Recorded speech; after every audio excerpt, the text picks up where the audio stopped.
Hey guys, this is Darshan Mumaya. And this is Naman Shah. We are back with our second episode of our podcast, Casting Commerce. Finshots is a fintech startup that is being founded by IIM Ahmedabad and IIT Delhi alumni.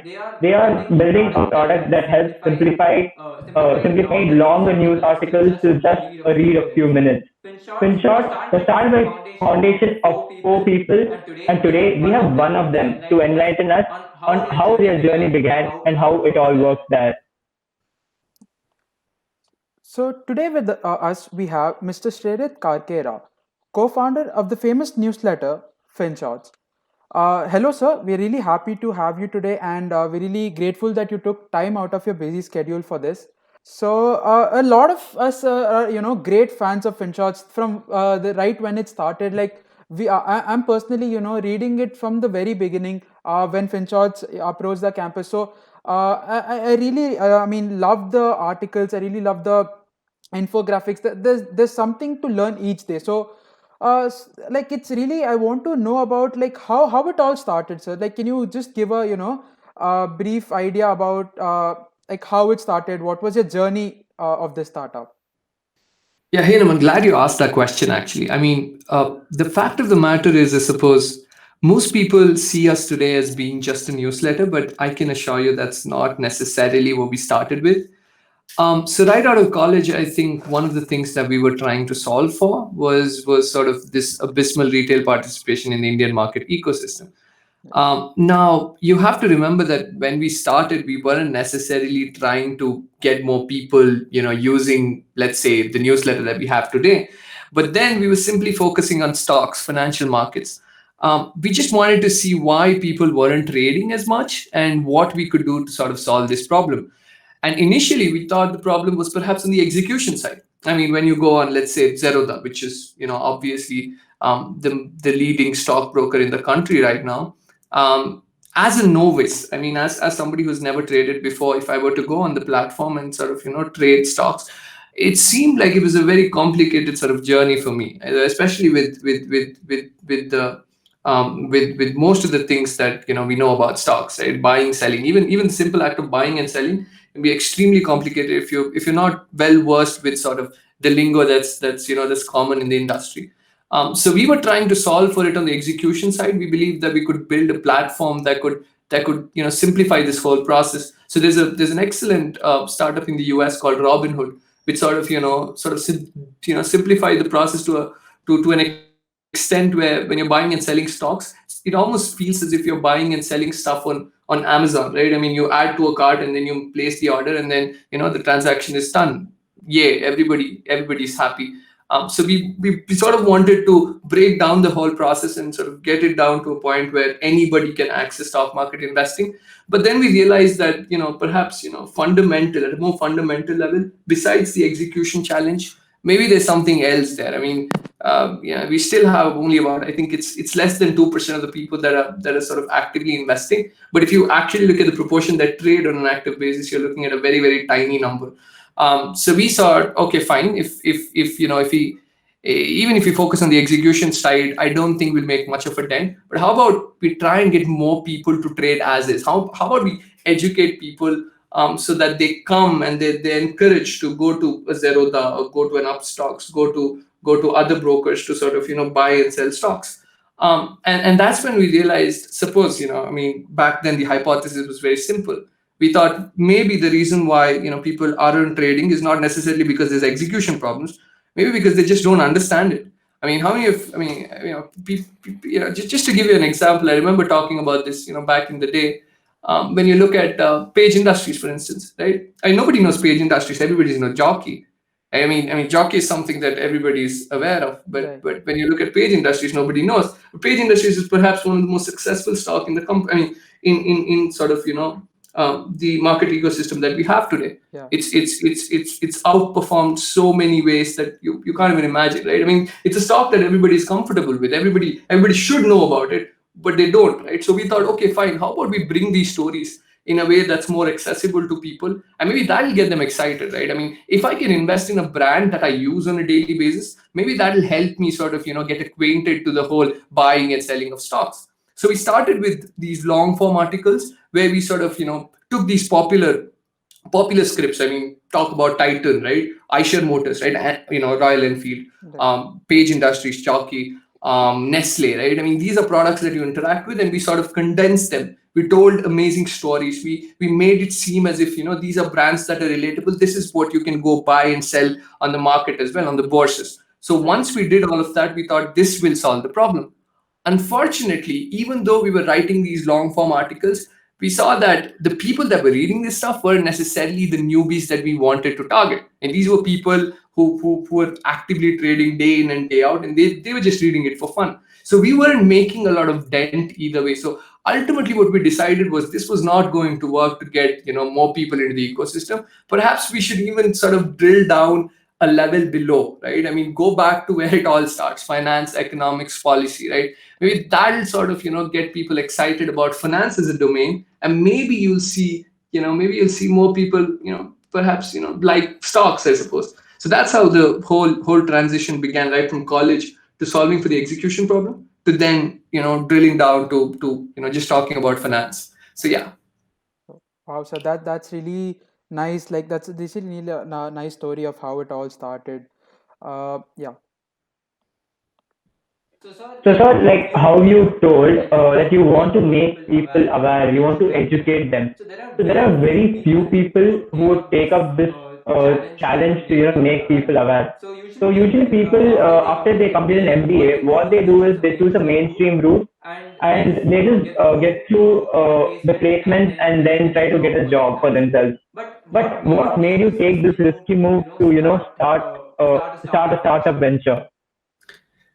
Yeah, well, I mean, it's another excellent question, but I suppose I don't have a very solid answer that'll perhaps be perhaps encourage more people to sort of follow this entrepreneurial route. Because I mean, I can talk to you about my personal journey. That might not necessarily be the journey that my other co-founders sort of went through, but for me personally, I suppose even after when I was doing my MBA in the first year and the second year, I think one of the most profound insights that I gathered during those 2 years was I could sort of see how my life was going to pan out after I complete my graduation, my post graduation, right? I mean, I could tell exactly what was going to happen. I'm going to be perhaps a sales manager in this place, and then I'm going to be promoted to a regional manager, and then maybe 10 years down the line, I'm going to do something. Maybe okay, what about regional manager then what, right? Maybe CXO, then maybe if I'm lucky, really lucky, I'll probably make it to CEO when I'm 50, 55. It almost seemed as if my life would sort of pan out in a way that was perhaps very mundane. And I think I was scared to death about this idea that my life was going to turn out in a way that's extremely predictable, and that's simply not an exciting way to live, I suppose. I just didn't feel that that was a very exciting way to live.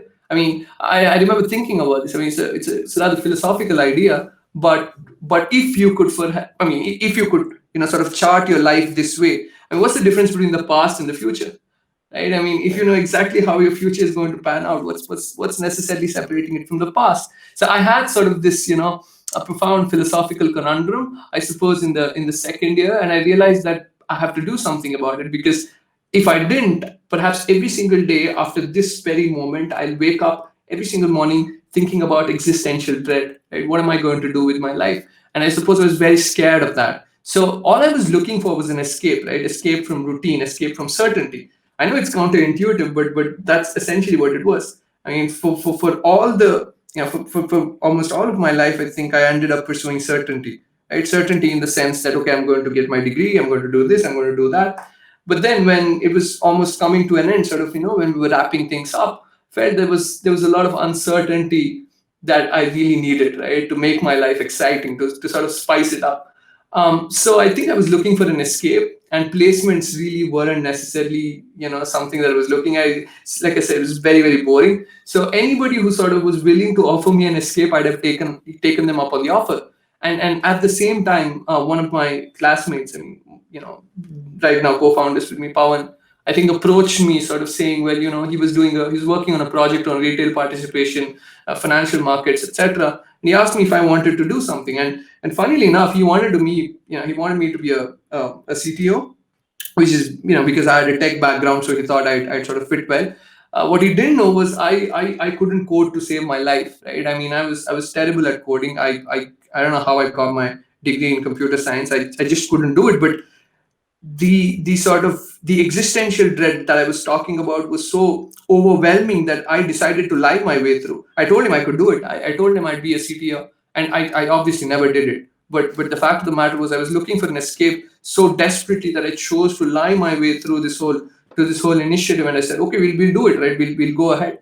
And that's sort of how we actually started. For me personally, right? All I was looking for was an escape. I wasn't looking to change the world. I don't think I had the entrepreneurial spirit in me. I don't think there was this fire in the belly that everybody talks about. There was nothing like that. I think it was just desperately trying to look for an escape. And when somebody gave it to me, I just pounced. I just pounced on it. I think that's.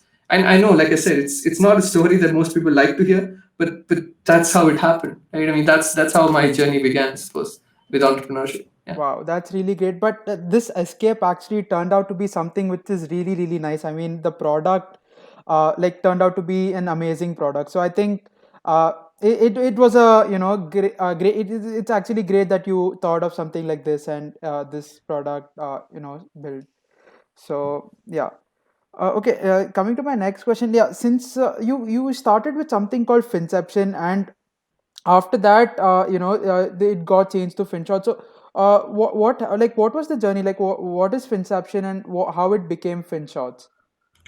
Right. So I think that's an interesting journey as well. Like I said, you see, although I was looking for an escape, once you sort of start a startup, so to speak, you're married to it. I mean, for better or for worse, till death do us apart, sort of. You're married to the startup. I mean, there's no escaping that either. So it was like, it cuts both ways. I know I was looking for an escape, but then again, once you're committed to it, you're not just committed to yourself, you're not just committed to the startup, but you're also committed to the two or three people that are sort of, pinning their faith that the startup will work out, because we were risking a lot. I mean, bear in mind, right after an MBA, I know I was looking for an escape, but let's not doubt another fact that I was very privileged to be actually looking for an escape. My father bore a brunt of the loan burden for me, so I didn't have like a massive loan. Yes, it was 20 lakhs, but I think I had like 10 lakhs, which was I thought was reasonable. It's still like a fair sum, but I thought it was reasonable. And so I decided that I could actually pursue this route. So I was very privileged in that sense. But one sort of we actually got to the to a place where we were committed to the startup. We had to do something, right? So I wasn't good at tech, right? So we couldn't build a product, because I don't think at the time we didn't have any sort of tech exposure. So there was no way we could build a product. So ultimately, we decided, we would do the only thing that we could do, right? Which is right. I mean, for all that's worth, right? Most of us are well versed with sort of analyzing companies, etc. So we started Finception with the simple notion that we will do the one thing that we can, which is sort of write about stocks, and we'll do it as perhaps as simplistic as possible. And so we began writing about stocks. We tried to do the best thing that we could with Finception. Unfortunately, what happened was our hypothesis failed, right? I mean, like I told you, most of the people that sort of were reading about these stocks were necessarily people who were already involved in the markets. And because they weren't very excited, I mean, we weren't excited about the fact that, we weren't getting new people in, we had to change something. And luckily for us, right, by the end of the first year, I think we had got to a point where we simply didn't have any resources to continue. So we were doing odd jobs here and there. I mean, we'd take up anything, right? We'd do portfolio management for some people. We'd meet shady brokers on the alleyways. We'd sort of, we'd pursue any leads that were possible. Obviously, nobody's going to invest in a content startup. I mean, let's just be honest with you, right? I mean, even with you and with the audience, I suppose, nobody's going to invest in a content startup. So if you're sort of pursuing this path of creating a content startup, that's something that you should know about. Back then, we knew about it. It's just that we thought, we'd still be able to convince a couple of suitors, which obviously didn't happen. So nobody really gave us any second thoughts on investing. So ultimately, we were left with a product that was targeting a user base that we didn't want to target to, and then we were left with dwindling resources. right? So we had very little money. Our stipend barely covered our running costs, and so we had to switch something up. Luckily for us, at the same time, we published this very funny video, which was sort of an explainer on how Jet Airways sort of Yeah. fell apart. I'm not sure if you had the chance to see it, but it was Yeah. one of those moving bar Moving graphs. bus. Yeah, yeah. I've Yeah, seen it. so we put some epic music on it. We spiced it up, Yeah. and we sort of pushed it online, and I think that video went viral. I think we got like 1 million hits, Oh, cumulative on nice. Twitter, on other social media, just like in a matter of just one day, I suppose. And a lot of people started noticing us, and it was at that time that Nitin Kamath, who's the founder of Zerodha, sort of reached us out and said, maybe we could do something, right?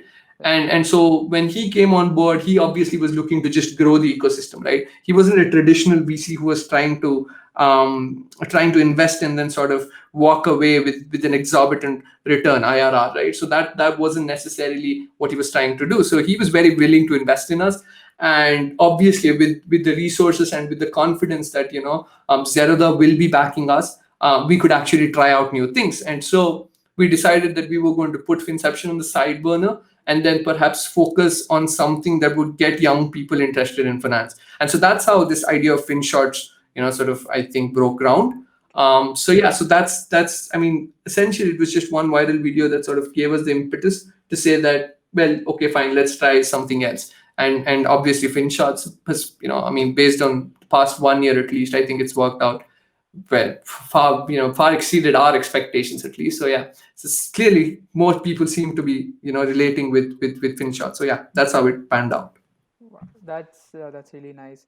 Like since you mentioned about Nitin sir, like he backed, like you were backed by Zerodha. So, could you little touch up upon that? Key how did Zerodha come to know? I mean, how it all started with Zerodha, the journey with like now. You have an article called Finshots Market as well, like Yeah. that's in collaboration with them. So, uh, like what happened that they contacted you? Like you mentioned about the Jet Airways video, and Yeah. but like he would have already like he would have asked you about something, right? What's the future like, or anything like that? I mean, maybe you can touch a little bit upon that. Yeah, so let's go back to that day, right? I mean, I remember just like I said, it was a very depressing, I think, a couple months during that time, because after we launched, before we launched the video, we were we were in no man's land. I mean, the fact of the matter is, I mean, even though I didn't have as much of a loan burden as the other co-founders, it's still massive, right? So you're constantly thinking about this, right? How am I going to pay my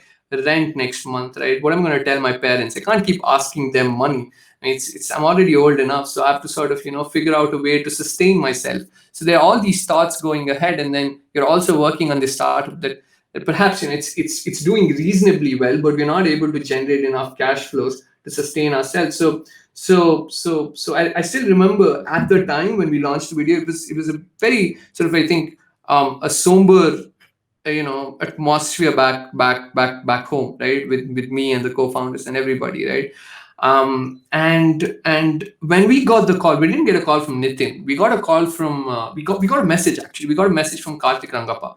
Oh, yeah. So Karthik heads the varsity division of Zerodha, right? So Right. Zerodha Varsity is their educational initiative, and perhaps it's the best resource out there for Yeah. young people who are trying to understand trading, investing, and it's free, right? It's free to use. I mean, I personally learned most of my, I think, early days when I started out, learning about investing, trading. Most I always went to Varsity. So Same. Varsity is perhaps one of the best resources out there. So I think it was Karthik who reached out to us, and he said, what, this is good stuff that you've already been doing. Would you like to meet Nitin, right? I mean, obviously, I mean, who would say no, right? When you have a Yeah. chance to meet Nitin, I was like, okay, fine, we'll meet Nitin. And I remember, while flying back to Bangalore, because we were in Ahmedabad at the time, we flew back down to Bangalore, and we were supposed to have this meeting, this conversation. And obviously you're scared, you're like terrified, right? What are you going to say to this man? You don't have a lot to say. We didn't know where we were heading, right? We were publishing these long form articles that a few people liked, but then again, there's no real end goal to it. We thought we'd be able to do something, but then again, we weren't sure if it was going to work out. So on the night, I remember me and Banu sort of sitting in a hotel room and discussing what we were going to say the next day, right? And I remember making a very brave call. I mean, it was just, we had a discussion, both of us, and we said, you know what, we're now going to pitch this with a deck, right? We're going to throw away the deck, and we're just going to have a conversation with him, right? We're going to tell him exactly what we want to do. I mean, by then we had some idea, right? We needed some money, but we still knew that perhaps if we could move away from Finception and do something that's sort of, still right in our sort of, ballpark, and then perhaps extend in a way that's perhaps more accessible to people, we would get somewhere. I mean, I was confident about that. So we just went in, we had the conversation. I think the conversation lasted for no more than 30 minutes, I suppose.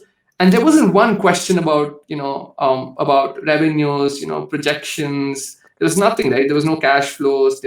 I mean, I think the only question was, what do you want to do, right? Okay, if I give you this money, right, what are you going to do? And and I think it was perhaps the most organic conversation we've had, because up until that moment, any VC that we spoke to, I mean, barely. I mean, more often than not, you'd get questions like, okay, what does Finception do? I know for a fact that VCs are very busy people, but then again, if you want to be sort of investing in a prospective startup, you might as well read their stuff before you actually come, right? I mean, that's sort of, that's how I thought, at least. But more often than not, we'd get these, sort of vague requests without even people having gone through this stuff. So we were very skeptical. But then when we went there, right, Karthik had read, I think, the entire website. We had easily close to 20, 30,000 words there, right? So he had gone through the entire website. Nitin had read most of our stuff. So here were two people who had actually done their research, who had read our stuff, who could actually tell, oh yeah, that story, I remember, that was very good, right? So I remember having this conversation and feeling, well, I mean, I understand why Zeruda is here right now, right? So it was very sobering to be in that presence. And like I said, it was just 20 minutes of figuring out why we were so passionate about this, what we were going to, if we had the money, what we'd like to do, and how we could do all of these things, right? And he just, okay, fine, right? This works for us. And that was it. That was 20 minutes of conversation. No numbers, no projections, no revenues. And obviously he had sort of that leeway to do that, because he was investing a modest sum by relative metrics, at least, right? It's not modest for us, but by relative metrics, when you look at the kind of investments that happens in the VC space, it's quite a modest sum. So I think he had the confidence to say, you know what, I can make peace with this, even if this whole sort of, I have to write off this whole investment. So we had the conversation for 20 minutes, and boom, next day we get a mail and we said, okay, we'll sort of wrap this up. So yeah, that's how the collaboration began, and I couldn't be more happier, because it's just been the most amazing sort of, amazing experience working with Zeruda and Nitin and Karthik and everyone there, right? It's been amazing since then. Hopefully we can continue to do that. Yeah. Great. Yeah. So, sir, like how you told, Mr. Nitin and Mr. Karthik had read certain articles and had some kind of research about Finception. So then, like once even they were a reader, like all of us who read Finshots today. So choosing the right article to make sure that if this is elaborated upon, people are going to like it. So what is your viewpoint on choosing the article that you plan to elaborate daily? Right. I think it's a mix of two things, actually. The first thing is, we're still a website that sort of simplifies financial news, right? So we want it to be news, and news is a very distinct definition. It's in the news. It's happened maybe a couple days back, a couple weeks back. It's still in the conversation, and so we ideally want to pick a topic that perhaps is making news per se. That's very simple, right? That's one aspect of it. But the second aspect of it is that once you actually go through the news, right, you, as a reader, we always believe that the reader has to take away something of value, and that could be done in many ways, right? For instance, a lot of people might have heard about, let's say, something that we wrote, just a couple days back. Imports to, exports to China. Indian iron ore exports to China sort of were increasing drastically, right? And that's the news headline, right? More people said, oh well, because there's some problem in Brazil, there's some problem in I think Australia. So China is obviously turning to India for importing, for meeting their importing needs. And so that's like the very very sort of simplistic surface level definition or surface level understanding of what's happening. And then we look at that news element and say, I wonder why India exactly. I mean, fair enough, right? I mean, India is still one of the large exporters, but why India? Is there something beneath that? So if you can sort of dig deeper, and then you can find something that makes the reader go, wow, I didn't know that. Right? That's something that we'll pick. For instance, in that I know story, I just I remember digging a bit, and then I found out that most Chinese mills still land on blast furnace. Right? I mean, that's Okay.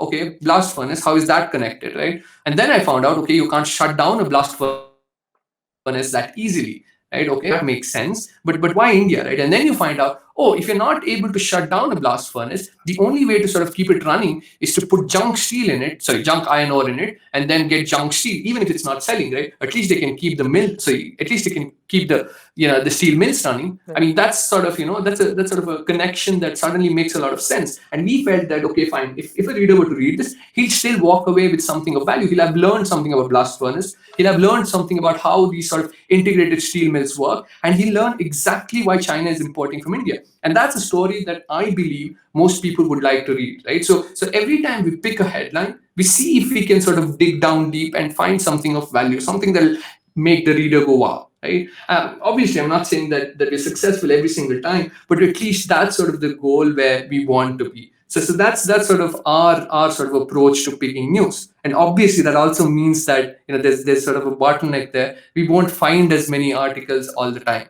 right? That's one of the reasons why we stick to just one article. And it's also one of the reasons because we pride on writing a certain way, so we want to keep the style intact, right? So we can't hire a bunch of writers and get them to write a lot of stuff and still hope to sort of meet the same conversational style that we try to meet every single day. So yeah, so Right. that's sort of the idea behind how we write each story. Right. So, like, I believe that you are the editor of the team, and like before publishing, you're the one who checks everything. So, like, Right. what is the what's the team structure like? I mean, like since there are four co-founders, Bhanu sir, like Pawan sir, and Lokesh sir. So, how does what's your team structure like? How what does each do? And like, I'd love to know more Right. about that. Right. Yeah. So I mean, we've got actually. I mean, most people don't know this, but we have like a very tiny sort of editorial team. For the longest time, I think for about 3 or 4 months, it was just me writing. So I was writing every single article. And after that, we hired a business writer. So we have right now we have Vedika, who's an excellent writer. So she helps me sort of source stories, and then obviously we create the narrative, and I might edit and sort of push it, right. I might add my own insights, stuff like that, right. So we actually we until about a month ago, we were just working with a 2-person team. On the writing department, at least on the editorial team, it was just me and it was just Vedika, right. So it was just the two of us that was sort of pushing stuff. But now, obviously, we're trying to get articles that are perhaps, slightly more elaborate, slightly more researched and stuff like that. So we've hired another person on the team. So yeah, it's just a 3-member team now, which is effectively what we are. Beyond that, we actually don't just do content. I mean, that's perhaps what most people think, and rightfully so. But I think one of the things that we were also working with Zeroda was in building a financial planner, and we put sort of a lot of our resources on that project, right. So we have a team that's significantly tech, because we had to invest a lot of resources in building the back end systems, the front end systems. So we took a lot there. So Lokesh, who's our CTO, he Mhm. heads that part of the project. And I think we have close to 4 or 5 people on the team, on the tech team, right? 5, 6 people, I suppose. Yeah. So we do that. And obviously Banu sort of, Banu puts everything together. He manages the calls, he talks to the VCs. He does most of the work that in a startup, everything, Yeah. something always keeps cropping up each day, right? So he manages all of that. And Pawan is obviously responsible for the outreach program. I mean, the fact that you were able to read our stuff was largely thanks to Pawan, because he sort of went to each college, he talked to your people, and he had the conversation, and then he was largely responsible for pushing the newsletter to places where we thought would be best suited for the kind of stuff that we were writing, right. So that's essentially how we work. Obviously, we have plans to do more. Clearly, we were already working on the financial planner. We also have other plans that we're working on, other products. Unfortunately, we couldn't launch the planner because of COVID, and sort of I think what's happening in the capital market ecosystem right now. So we've had to sort of rethink some of those ideas. But yeah, we're still actively working on other products that help people make better decisions, right? Not just in terms of understanding finance, but also in terms of investing and perhaps making better choices. So yeah, so that's something that we're working on as well. Right. So, like, since you spoke about financial planners, so I mean, currently even people like, are actually looking for something like that. Since people have lost. I mean, at least in stock markets, like people have lost a lot of money. So, I mean, Right. like that's something. So, like, what exactly is that? I mean, if you could brief about that, like, how is it going to be? Yeah, look, we approach this problem in a slightly different sort of, I think, angle, because up until now, right? I think most people are not necessarily helping you to plan your finance, but I think they're trying to sell you mutual funds. Now, obviously, that makes business sense, right? Because you're going to make money selling mutual funds. Not a lot. If you sell a regular mutual fund, you still make 1-2%, and that's good enough for most people, right? So obviously most of them started with this premise that they have to sell as many mutual funds as possible. And that's how the market system grew. But obviously with direct mutual funds, I mean, the fact that you could just sell mutual funds without even taking a cut, all of that suddenly went for a toss as well. So now if I'm selling you mutual funds, I just can't make any money out of it, right? So that's where we were coming from, and we were thinking, okay, if there's no money in mutual funds, right, what will people pay for? And the only thing that people pay for, I think, that will add considerable value to the customers as well, is perhaps a financial plan. And by plan, I don't necessarily mean that I'm going to give you some sort of, I think, a PDF by saying, okay, spend 15,000 on groceries, spend X on this. I don't think that's what we were getting at, right? I mean, most people work with I think an average income that doesn't even exceed 50,000, right? So you're probably saving 20-30K each month maximum. I mean, that's you're still pushing that, right? And with 20-30K, this you're still working on. I mean, yeah, people would categorize it as savings, but then again, most people are still living paycheck to paycheck, right? So what can you do to sort of change this behavior, right? So we had a few ideas. For instance, I remember my brother having made a very terrible financial decision early on. So he bought a house in Bangalore, and he's still sort of struggling to keep paying his EMIs. Now that was a terrible decision that sort of shackled him for the next 15 years. Think about that. One decision that sort of horribly set his track off completely, right? Now how do you prevent that? I mean, who's trying to prevent that? At least we couldn't find anybody on the internet. So we thought, okay, if somebody were to sort of tell us, ki, okay, this is what we're working with currently, right? This is my income, right? Here's what I'm roughly saving, and here's how my career is probably going to pan out. We'll tell you if buying a house is perhaps comfortable. Is it affordable? Right? Should you sort of chuck it, right? I mean, the only sort of value add a financial planner can really provide is to come and tell you, bro, don't do it. Right? Just don't buy a house right now. It's a terrible financial decision. So we wanted to sort of automate this and give them critical insights that will help them sort of make this decision. So if I were to now tell, if I were to go on the planner, I mean, we were calling it Bloom. I mean, so if I were to go there and tell, okay, this is what's happening, right? I mean, planner clearly tells you exactly that this is unaffordable, and here's why it's unaffordable, right? You're saving 20,000 a month, right? This would mean that 4 years down the line, if you had to sort of I don't know, go get married or something, right? Or you have dependents, that's not going to work out for you, right? That's going to put you under immense pressure, right? So it's sort of this intelligent system that tells you exactly why certain decisions don't necessarily make sense. We sort of nudge you to make better decisions, right? Don't do this. Here are the trade-offs, right? And if these are the trade-offs, here's what you will be saving come retirement. And if your retirement is not sort of going to be pleasant, maybe you should sort of you should sort of tweak some of the decisions that you're making right now. So that was the final plan. But also a significant part of the plan was to provide an execution platform. I mean, if you're saving at a rate of, let's say, 3%, if you're compounding your savings at a rate of 3%, which is what most savings account offers you, I don't think you'll make much of a dent either way, right? You'll have to compound it at 7-8% at least, a fixed deposit at least, right?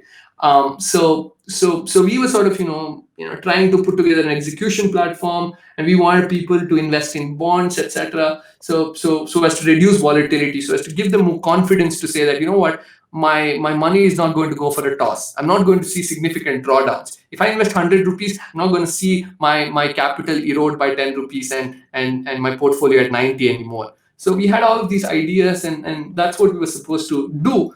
But unfortunately, what's happened is the bond market is completely crippled. There's volatility in the air right now, right, with stock markets. Yeah. So what we have essentially is a system that doesn't necessarily exude trust. Some people would say this is the ideal moment to invest. Well, we didn't think that was perhaps the most prudent thing. So we sort of had to step back and say, you know what, we're going to put it on the back burner. Let's sort of see how all of this pans out, and then we'll perhaps slowly ease our way into introducing this product to the masses. So yeah, so that's sort of where we are right now with the financial planner. Yeah. Yes, sir. So, after you spoke about the financial planner, there's one more thing that you are able to provide your users to keep them hooked to your app, and that is the infographic section. Mm-hmm. So, how did you get the idea of starting this apart from having the articles going side by side, the infographic section? Right. So see, here's one of the things that we learned early on, right? I mean, to get people to read anything is extremely challenging. I mean, even if it's 3 minutes and it's very simple and it's just like I said, it's narrative based, it's extremely compelling. You're still not going to get a lot of people who are going to read your stuff. So what's the only alternative that we have? Well, we could make videos, I suppose, but videos are very resource intensive, right? You have to spend a lot of sort of hours, man hours into figuring out what's something that could perhaps work well, right? And that didn't seem very appetizing to us as well. So the only thing that we had left was to look at infographics, right? We thought infographics is something that's easily shareable. If people share it on it's very easy for somebody to share it, right? Articles, there's still it's still a step ahead, right? You still have to make the commitment to say, okay, who's going to read my article? But everybody looks at an infographic, right? Because there's no time commitment at all. So one of the reasons why we did was to simply say, you know what, if you're trying to reach as many people as possible, perhaps the best way to do it is to find something that's very little resource intensive. Right? It doesn't take a lot for us to churn one of these infographics out. I mean, it still takes about maybe 4 or 5 hours of research and making it pretty and stuff like that. But 4 or 5 hours is far better than 3 or 4 days that would take for a video. Right? So it's much easier to do that, and it's much less resource intensive than even writing an article for that matter. I think article takes easily 6 or 7 hours, right? And that's not just my effort; that's Vedika's effort, etc. Then we have to put together a cover image. So that's still 10-15 man hours, right? Every single time. But when it comes to an infographic, that's very sort of very easy to get down, and it has exponentially higher reach than sort of the articles that we write. Now, somebody might ask, okay, then if it has exponential reach, if it's less resource intensive, why not just keep doing infographics? Well, the problem is with that is very simple, right? If you do an infographic, you're essentially a website that does infographic.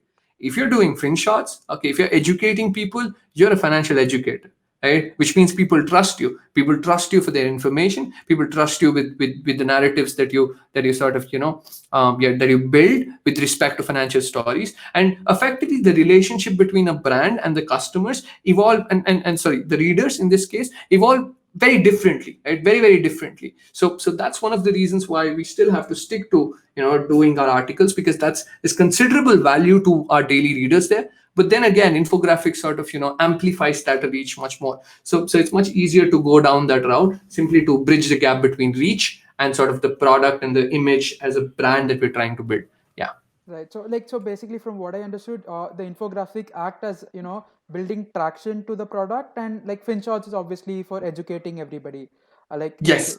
all right, yeah, that actually makes sense, and actually even the infographics give us a lot of information to like that also helps. That's also kind of some kind of information which helps us keep in mind. So yeah, even that sort of helps us. So like coming to my next question, like there'll be at least like see Finshots is currently free, completely free right now, and Yeah. everything we're getting a daily newsletter. Like, but is there going to come some time where somebody will have to pay for Finshots, or maybe like so what is your future going to be like? I mean, uh, like will it all be paid, or like how is it going to be, or what will be Right. the mode of generation of revenue? Right, right.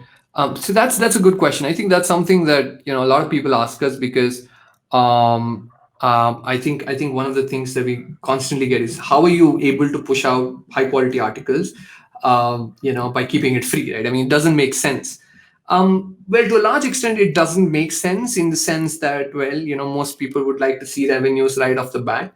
But I think for us, one of the reasons why we raised money is to simply figure out, and it's not, like I said, it's not exorbitant sums of money relative to what happens in industry standards. So it's still fairly a modest sum. But the reason why we raise that money is to be able to experiment with a lot of stuff, right? So one of the things that we are trying to do, obviously, is to build the planner, is to build all the other peripherals that we sort of want to, and we'd sort of like to keep the product free as long as we can, right? I mean, right now we have no plans of monetizing it by putting a paywall. That's something that's not sort of something that we're looking at. We have explored a few sort of sponsorship deals, etc. But then again, right now we're not necessarily cash strapped as such, so we still have leeway to do other things. One of the things that we'd like to do, and I'm not saying that this is how it'll pan out, because the future is, well, extremely uncertain, especially when you're in a startup, right? Things change overnight, so you can never say what's going to happen, let's say, a fortnight from now. So one of the things that we have sort of planned is to sort of keep Finshots free, right? But then again, prod people to use other things that we sort of build, so that that'll add value to both the customers, so the people that use the product, and then obviously us as well, right? We think a better way to sort of monetize Finshots is not just through Finshots alone, but sort of the other products that we're building. We feel that there's still a lot of work to be done in the financial ecosystem, and I think the way you go about doing that is not by forcing people to buy mutual funds or forcing people to buy X financial product. I think people have to have considerable value provided to them before you ask them for money, right? I mean, if all you're trying to do is shell out the mutual fund that's based on this silly recommendation engine that you've built that has no basis in reality, right? Especially since most people don't even ask you what's the kind of money that you're making, right? It's Yeah. just they'll tell you this is your recommended fund. Well, how did you recommend it to me? Right? I mean, what information do you have? Very little information, so to speak. Right? So right now, there's a lot of work to be done, and I'm not saying that we'll be able to solve all of these problems, but ideally, right, we'd want to solve these problems through trust. I mean, we've built this brand on trust. We've not spent a lot of money on marketing. We haven't gone, to big brands and said, okay, fine, help us sort of promote the brand. None of that, right? The only people that have promoted us are people like you. I mean, you essentially were sort of, I mean, you were sort of the people that built Finshots. Not a lot of people realize that, but most of our readers, I mean, right now we have a decent sort of variety in the kind of readers that we see. But early on, it was just college students, right? And they'd sort of introduce it to their parents, their siblings. They tell them their friends about it. They tell their teachers about it, right? I mean, that's how we sort of grew. And if we are going to sort of build a brand in premised on trust, we want to leverage that trust to sort of say, okay, fine, here's what we can do for you. Here's all the other things that we can do to you, right? Help you stop making stupid decisions that you otherwise would have made, right? Buy an insurance for that matter, right? I mean, most people, I think, suddenly fall into this trap of financial ruin overnight because they have to commit to a 2 lakh hospital bill, right? And they Yes. forgot to buy insurance, right? I mean, that's sort of, it boggles my mind that most people talk about financial planning without necessarily talking about insurance. I mean, how can you have any sort of financial plan without protecting your downside? I mean, that's one of the basic tenets of investing per se: protect the downside. And if Right. you're not going to protect your downside when you're living paycheck to paycheck, right? What are you really doing? I mean, come on. Right. Right. So we have these ideas. We want to mesh it into a product that'll be easy to use and sort of help people, like I said, make less stupid decisions. I'm not saying we'll be able to tell you buy this stock and you'll be great. I don't know what stock will do well. I mean, I honestly don't. And I don't think anybody can do it on a consistent basis. But what I can do for you is tell you what not to do, right? How to stop making these stupid decisions and sort of how to protect your downside. And I think that's what we want to do. We want to build products that'll help people, make better decisions, and we want to monetize that. Right. Finshots is sort of our way to bridge this gap. Right. At least that's sort of the vision right now. But let's see how the future pans out. It's really modest of you to say that we build your product. I mean, we were the ones, but actually, it's the content which is actually building. I mean, it's really really amazing. I mean, it's yeah, we are actually we were just helping like we were helping our fellow members to reach out to that product that they built such an Right. amazing content. But yeah, it's really modest of you to say that we built it. Yeah. Yeah, but that's true though. I mean, I don't think people like you said. It's just, I mean, we know for a fact how hard it is to reach a new user base, right? We know how hard it is to incrementally reach that next person that you want to reach, right? Even in an online business, it's not very easy, right? Yes, you could spend ridiculous amounts of money on cashback, etc., right? But if you don't have those resources, how do you get to, let's say, I mean, we're approaching 2 lakh, subscribers on our newsletter, right? I mean, it's a newsletter on financial content specifically in English. Now, think about the amount of people that be interested in a financial newsletter only in English, right? Right. It's a very, very user group as is, right? And the only way to incrementally reach more people is through, well, the customers, right? The readers, Yeah. right? That's the only way you can do that. So I'm not being modest there. It's just the fact of the matter. I know most people would think it's being modest, but let me assure you that one of the reasons why Pawan, who's our co-founder, Yeah. who specifically focuses on the outreach program, is because we know how much value it adds, right? I mean, he constantly is talking to colleges. He's constantly talking to people like you. He's talking to people who might sort of be interested in the newsletter. Right. So yeah, so I mean, I'd like to think I'm modest, but I think it's just like I said, it's just premised on facts, nothing more. So yeah, so that's how I see it. Right. Yeah, so this would be probably the last question. So Right. we want to know, like how you told that the millennials are the ones who read the most of your articles, and they are the ones who are picking up the knowledge. But in the same way, the college students are the ones who aim to build a startup or who wish to, start up something on their own. Mhm. So, and this trend of startup is booming right now. So, how much do you think people should trust in this concept of startup? Well, that's a very difficult question, I suppose, because I think most people will tell you that live a little, right? I mean, risk a little, right? I mean, do something that's brave, and that's good, right? Most people should aspire to do things that are brave. I mean, we no longer go to battles, we no longer fight wars. There are a few people who do it, and we're extremely grateful for the kind of sacrifice that they do on a daily basis. But most people don't have the opportunity to go out there and be brave. So how can you do it, right? The only way you can necessarily is by risking what you have. And the only thing that you have is certainty, what I necessarily talk to you about, right? So if you're willing to risk a part of your certainty, right, and be brave and try and do new things, perhaps, the fruits will be worth it. But I say perhaps because most people underestimate the risks involved in sort of, starting up. I mean, when we graduated right out of college, we had, I think, three other startups, working alongside us. All three no longer exist, right? They do something else now, right? I had a friend who sort of recently had to close down everything and look for a job because it didn't work out, right? Right. The fact of the matter is selection bias plays such a key role in sort of in this whole journey of deciding whether you should start up, that I think it's criminal for most people to not talk about failures more. I really do. And that's one of the reasons why, I mean, if I have an opportunity to talk about failures, I just talk about that, right? Because failure is almost the most central aspect of starting a startup, right? And the fact of the matter is you'll fail, right? You'll fail. So it's very easy for me to sit here and say, well, be brave, right? Well, things worked out for me, so it'll probably work out for you as well. But what if it doesn't? Right? What are you actually risking? It's a very fine line to walk between recklessness and bravery.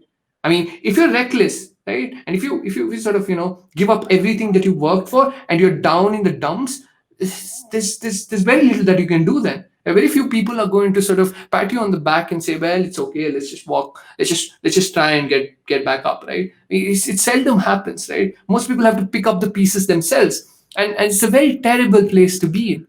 I don't think Right. most people realize how desolate it can be sometimes when you're starting a startup and things aren't working for you. And I think that's something that people have to realize. And so when I'm saying, well, you have to be brave, I'm also saying, well, don't be reckless, right? If you're going to be reckless, it's probably, well, not worth it, right? It's simply not worth it, right? So I think one of the things that you'll have to ask yourself is, where are you in life? I mean, is startup the only way, sort of, for you to make something of yourself?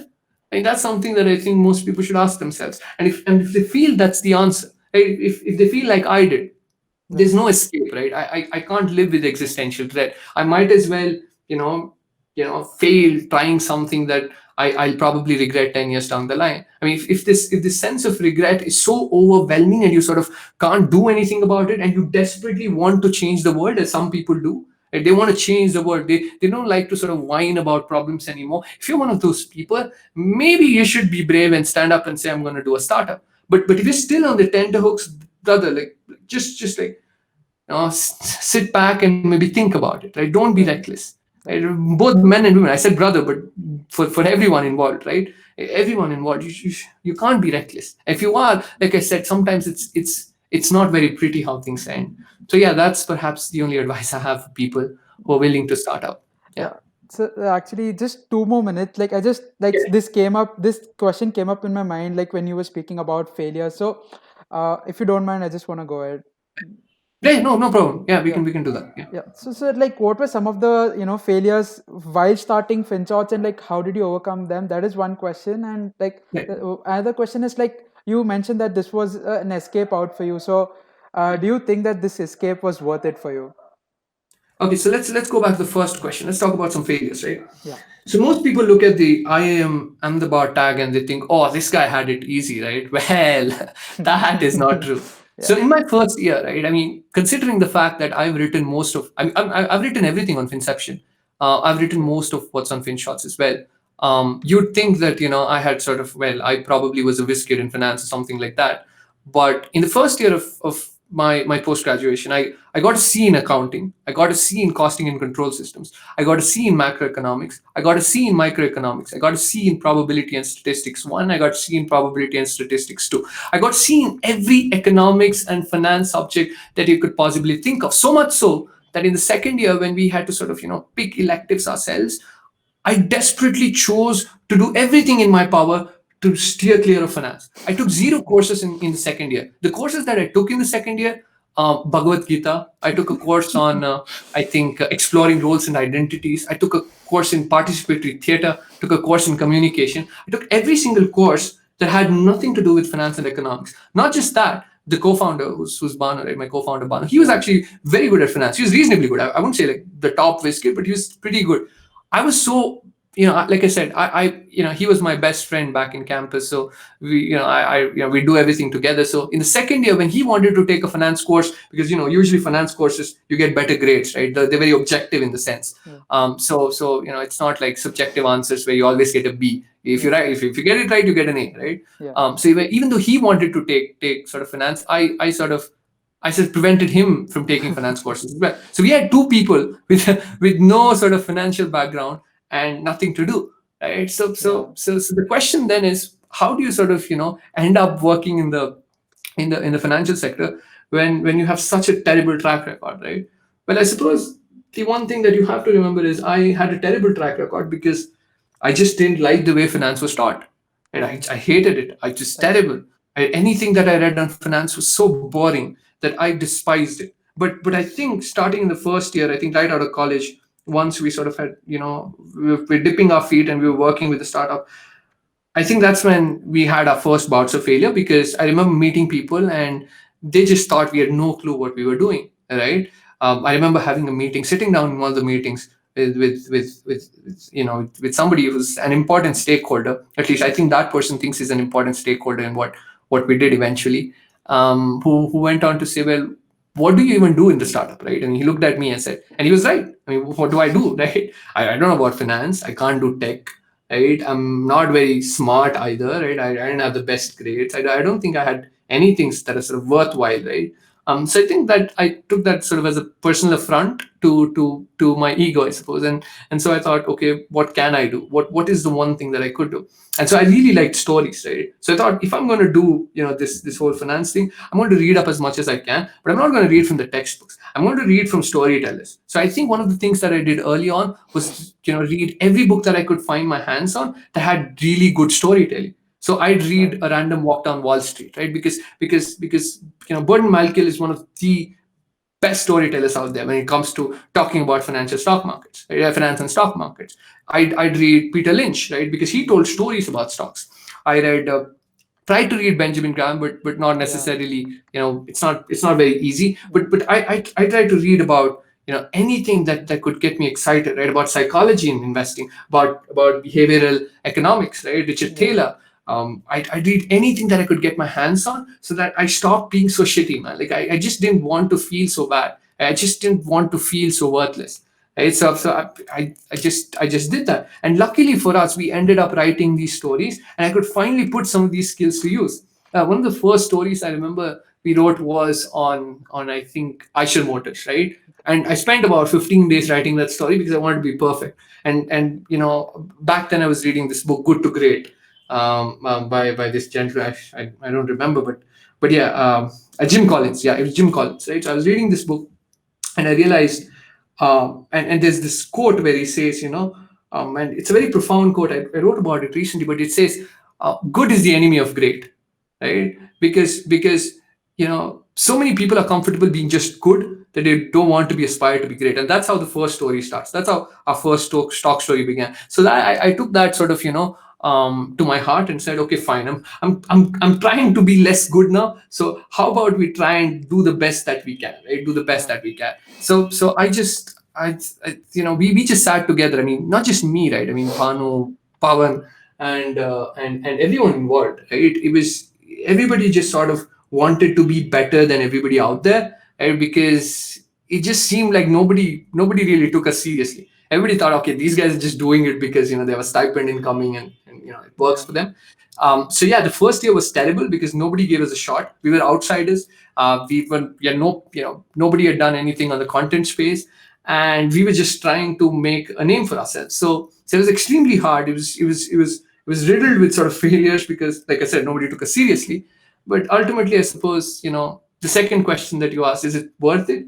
Of course it does. I mean, the fact that we're talking today is fact that it's sort of evidence that maybe we did do something right, Yeah. right? I mean, looking back, maybe we did change some things, right? I mean, people are trying to do Sure. different things now. Every single day I look at LinkedIn, or I look at Twitter. I see a new Substack coming up. People want to explain things now. I'm not saying people didn't do that earlier, but I suppose it's sort of now people want to do their own newsletters. People, more and more people are sort of getting into the ecosystem, saying, you know what, I'm going to explain telecommunication, I'm going to explain law, I'm going to explain that. Many people did that before us as well, right? But in the newsletter context, right, I'm seeing so many newsletter. I mean, it's sort of hard to sort of detach what we did with sort of what's happening right now, and I'm so glad to be a part of that journey. I hope to God that some of these people were sort of inspired by Finshots to do this stuff, because more people need to be told better stories. If you don't tell good stories, people are going to keep binging on mindless stuff that doesn't make a lot of sense. So I think, looking back, even if this whole startup thing doesn't work out, I can look back, in the things that we did, and I'm hoping that all of my co-founders can do the same as well, and look back at this time with pride. Right? Hopefully they can look back at it with pride and say, you know what, we did something different, and we did make a dent in the ecosystem.